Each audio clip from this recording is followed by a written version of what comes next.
Les producteurs de lait du Grand Sud-Ouest lâchés par leur principal exploitant. Suite à la fusillade de la Reinerie hier, le procureur Michel Vallet s'exprime aujourd'hui. Un tournoi de foot pour la bonne cause à Castelnau-d'Estrétefond.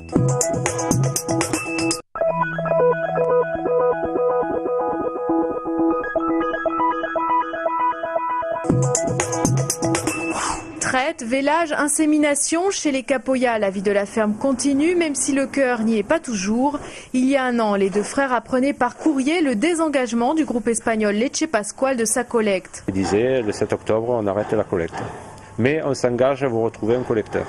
Chose qui à ce jour n'est toujours pas faite. Leche Pascual a donc prolongé sa collecte de quelques mois jusqu'au 15 décembre, un sursis avant l'inconnu. On a arrêté tous les investissements, on n'a pas fini de rembourser les emprunts sur les bâtiments et sur le matériel. On est limite baissé les bras, quoi. On n'a pas un caractère à ça, mais... Leche Pascual récoltait 100 000 litres de lait par jour chez 110 producteurs dans le Grand Sud-Ouest. Aujourd'hui, 90 n'ont toujours pas de repreneur. 3A s'est installé en Espagne. Lactalis s'est installé en Espagne, est allé acheter par Malat en Italie. Ils vont à l'extérieur, ils vont chercher des marchés à l'extérieur, des productions à l'extérieur. Et nous, ils ne nous regardent même pas. Il est vital pour nous de maintenir en activité les producteurs qui, eux, veulent rester producteurs de lait. Nous considérons que dans un bassin Grand Sud-Ouest qui travaille avec Midi-Pyrénées, Aquitaine, Languedoc-Roussillon, les entreprises de cette zone-là ont la capacité de traiter ce lait et de valoriser ce lait. La prochaine réunion de bassin se tiendra le 12 décembre. Les producteurs qui ne sont pas conviés espèrent y voir plus clair. Des compétences claires et plus accrues, voilà ce que réclament les régions. En Midi-Pyrénées, Martin Malvy, de retour du congrès de Tours, attaque de front la réforme des collectivités. Avec cette espèce de monstre qui est le conseiller territorial, qui s'occuperait en même temps du rond-point dans son canton et de la recherche dans la région. Une réforme, oui, mais sur le modèle d'autres pays comme l'Italie ou encore l'Allemagne. Il y a 10 régions en Europe qui ont un PIB qui est lié à 30% à l'industrie et au progrès international supérieur. C'est le Pays Basque, c'est la Bavière, c'est la Lombardie. Et ça repose sur un pouvoir régional fort. Or, le constat qui a été fait une nouvelle fois, y compris avec les industriels ou les responsables syndicaux, qui a été fait une nouvelle fois, c'est que dans les pays où on a accordé une plus large place à la régionalisation, le dynamisme est plus fort qu'en France. Pour l'heure, le texte sur la création des conseillers territoriaux a été supprimé par le Sénat.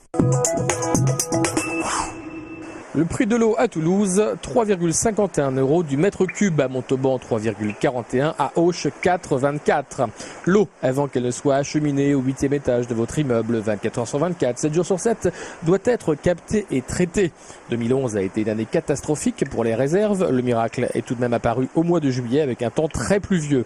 Une des raisons du coût de l'eau, c'est aussi le traitement des eaux usées. Une station d'épuration, ça coûte, mais ça résout aussi beaucoup de problèmes. Dans tous les cas, l'eau du robinet coûte probablement et proportionnellement moins cher par rapport aux 6 bouteilles que vous achetez en pack au supermarché. L'enquête sur l'assassinat qui a eu lieu place à Bâle progresse. 2 proches de la victime ont été gardés à vue. Chez elle, des armes ont été découvertes sans lien avec l'exécution. Par contre, ces 2 jeunes gens pourraient, par divers indices, conduire à l'auteur des faits. L'autopsie aura lieu demain et révélera la nature exacte des projectiles qui ont tué la victime. Du côté de la justice comme de la police, on a vraiment mis tous les moyens et la détermination qui convenaient à une affaire comme celle-là. Environ 100 policiers sont toujours en poste dans le quartier à l'écoute de ce que l'on appelle la rumeur publique. Les témoignages dans ce genre d'affaires sont essentiels. À noter, malgré ces récents faits, que la violence publique a baissé dans le quartier de la Reinerie. Pour nous, la bohème, ben voilà. On repart sur la route, on en revient au même point. On ne sait pas où aller. On se retrouve un petit peu comme les Roms et tout ça. Faut-il qu'on parte des frontières en tant qu'SDF ? Une quinzaine de squatteurs ont été expulsés tôt ce matin d'une maison située chemin de la Ramée à la jonction de Cugnot et de Tournefeuille. Une maison appartenant au Conseil général est vouée à la destruction en vue de la réalisation de la voie du canal Saint-Martory. Ces SDF occupaient les lieux depuis février. Ce squat représente quoi ? Un accès à la réinsertion, exactement, parce que beaucoup de gens travaillent, ils ne peuvent pas se payer de loyer, et donc c'est un pied d'appel. De Messi, il n'y a guère que la taille qui les rapproche. Mais question solidarité, ces 10-11 ans peuvent postuler pour le Ballon d'Or. À l'initiative du club de Castelnau d'Estréfond, ils participent à un tournoi solidaire. En fait, on donne des cadeaux qu'on a chez nous qui nous servent à rien mais qui sont en bon état pour des enfants qui ne peuvent pas faire Noël. C'est important pour eux.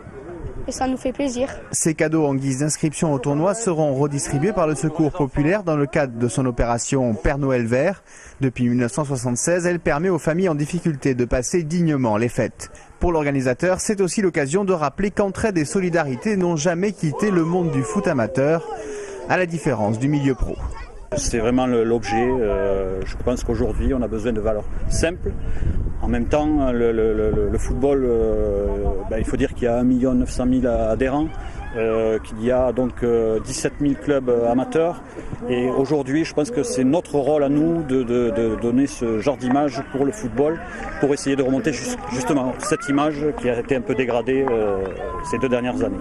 Au final, une bonne tonne de jouets collectés, 16 équipes engagées et une initiative renouvelée l'an prochain. Un mercredi pas comme les autres aujourd'hui à Nailloux. Le premier jour de l'ouverture du village des Marques a réuni beaucoup de curieux de Nailloux et d'ailleurs.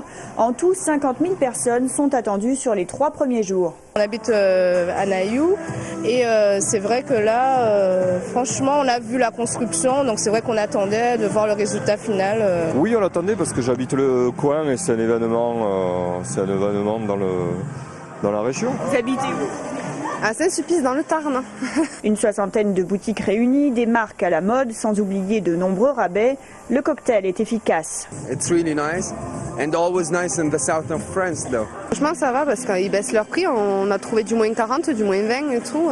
C'est à côté du péage, là c'est l'idéal. Pour les rabais, le fait qu'on ait plusieurs marques dans le même endroit. Autre attraction de la journée, la présence de Fabien Pelouse, venu pour présenter sa brasserie. Je suis quand même une personne connue sur la région, donc il y en a qui veulent voir surtout qu'est-ce qui nous a fait, quoi. Qu'est-ce qui nous a fait. Pour ceux que le shopping ne passionnait pas, restait aujourd'hui le soleil.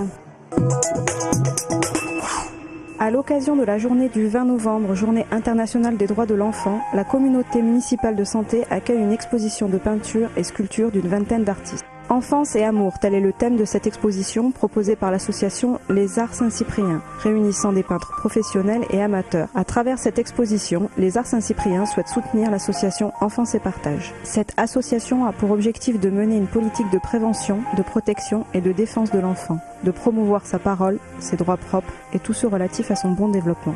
C'est à la communauté municipale de santé, 2 rue Malbec, jusqu'au 2 décembre.